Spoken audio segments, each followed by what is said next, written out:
Thanks for having me, Katie. Thank you for IPEA and IPCA for having me. Why I want to continue on the board and serve on the board? Well, I've served for 12 years and I want to continue for another 4 years. Number one is we live in a great school district, and we need to remember that. We have wonderful students, families, staff, and we're ranked the second best K-12 district in the state of Illinois and the 36th best district in the state.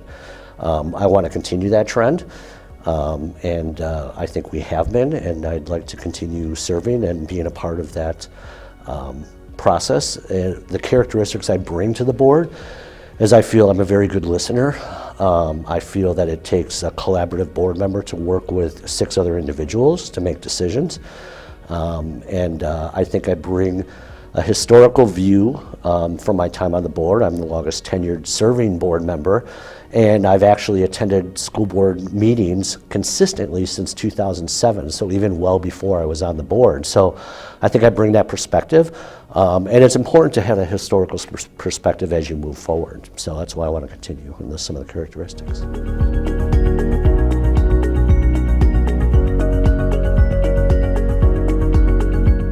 Well, I think I already mentioned them.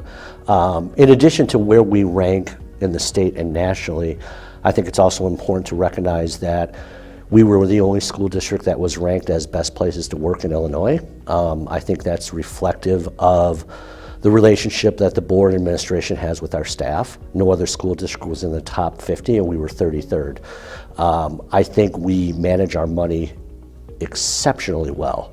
When you look across the state, for what we spend per student and the resources that we have and the results that we get. Now, a lot of that is, of course, due to our students, our families, and our staff. But I think, having those limited resources and the results that we get is something to be proud of. And then I would say the last thing is I'm very proud of the culture that we've developed here in the district, not only for our staff, but for our students. And I think we need to be very proud of the welcoming environment that we've created.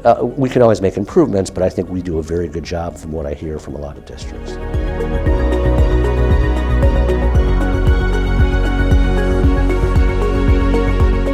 I would say it's going to be financial resources. Evidence-based funding only gets us certain additional revenues from our local revenues, and we are only 84% funded.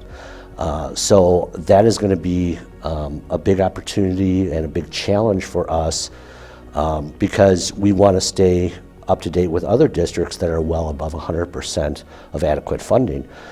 So I think that's going to be number one. I think we need to consistently look at class sizes. I think we need to continue to work on our academics. They took a little dip. I think they're coming back, and I think they'll exceed where they were before COVID, but I think that'll continue to always be a challenge.